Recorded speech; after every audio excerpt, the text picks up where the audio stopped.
কত মানুষ পরিবার নাই।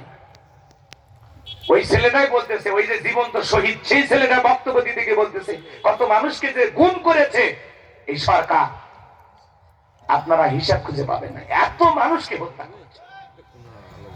এই দুনিয়ার ক্যামেরায় হয়তো বা ভিডিও হয় না, আল্লাহর ক্যামেরা রেকর্ড আছে না না। এই দুনিয়ার আদালতে হয়তো বা বিচার হবে না, আল্লাহর আদালতে অবশ্যই সেই সমস্ত মানুষদের বিচার হবে একদিন। কথা বলে ঠিক কিনা? আমরা বলেছি মাফ করে দিলাম, কিন্তু যাদেরকে হত্যা করেছে তার পরিবার, তারা যদি মাফ না করে আল্লাহ মাফ করবে না।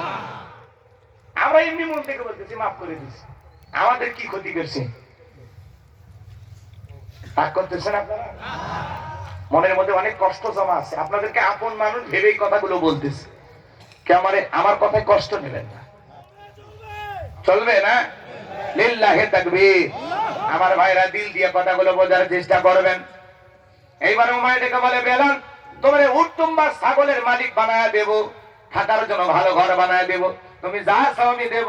হযরতে বেলাল ডেকে বলে, দুনিয়ার কোন পার্থিব সম্পদের বিনিময়ে বেলাল তার ঈমান বিক্রি করবে না। আমি নবীজির হাতে হাত রেখে কালেমা পড়ে মুসলমান হয়েছি, মৃত্যু পর্যন্ত কালেমার পথে টিকে থাকতে চাই। বলেন আল্লাহু আকবার। এবার উমায় ডেকে বলে, আমার কথা না শুনলে বড় নেতা আবু জেহেলকে খবর দেব। হযরতে বেলাল ডেকে বলে, কোন বড় নেতা ছোট নেতা, এখন দুনিয়ার কাউকে আমি ভয় করি না, আমি ভয় করি আমার আল্লাহকে। আমি আবু জেহেলকে ভয় পাই না। আল্লাহু আকবার বলেন। আল্লাহ ছাড়া দুনিয়ার কোন মানুষকে ভয় পাওয়া জায়েজ নাই। আল্লাহু আকবার বলেন না আমার ভাইরা। এইবার উমায় দৌড়ে চলে গেল আবু জেহেলের বাড়িতে। যা বলেন আপনার সংবাদ খুব খারাপ, আমার বাড়ি কৃতদাস কালেমা পড়ে মুসলমান হয়েছে, তাই নাকি? বলে হ্যাঁ ঠিক আছে যাও। আবু জেহেল একটা বিশেষ বাহিনী ছিল, সাঙ্গ পাঙ্গ ক্যাডার মাস্তান ছিল, যাদের কাজই হলো টুপিওয়ালা দাড়িওয়ালা ইমানদার মুসলমানদের উপর নির্যাতন জুলুম চালানো। আজও তাম পৃথিবীর দিকে তাকায় দেখবেন জালেমদের বিশেষ একটা বাহিনী থাকে, যাদের কাজই হলো মুসলমান আলেম ওলামাদের রক্ত নিয়ে খেলা করা। কথা ভালো করে বুঝবেন, দিল দিয়ে কথাগুলো বুঝবেন বাজান কম। এবার আবু জেহেল তার সাঙ্গ পাঙ্গ ক্যাডার মাস্তানে উমারের বাড়িতে হাজির হয়ে গেল। বেলালকে ডাক দিয়ে বলে, বেলাল এইদিকে আসো, আমি তোমার পার্সোনাল ভাবে মহব্বত করি। বেলাল, এসব কি শুনছি তুমি নাকি কালেমা পড়ে মুসলমান হয়েছো? হযরত বেলাল ডেকে বলে, যা শুনেছেন সত্য, গতকাল রাত্রিতে নবীজির হাতে হাত রেখে আমি কালেমা পড়ে মুসলমান হয়েছি। আবু জেহেল ডেকে বলে, বেলাল তুমি যদি চাও উট্টুম বা ছাগলের মালিক বানায় দেব, থাকার জন্য ভালো ঘরের ব্যবস্থা করে দেব, ব্যবসা বাণিজ্য যদি করতে চাও দিরহাম টাকা পয়সা যা লাগে দেব। বেলাল তুমি চাইতে দেরি, তোমার চাহিদা পূরণ করতে আমরা দেরি করব না।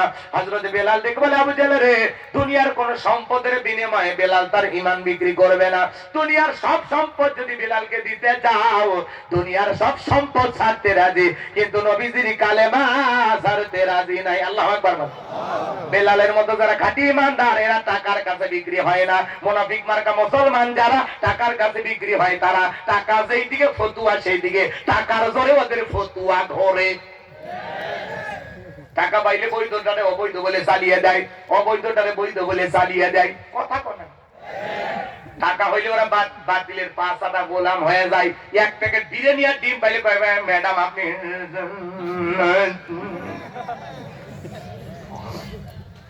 কি বলছি কন্ত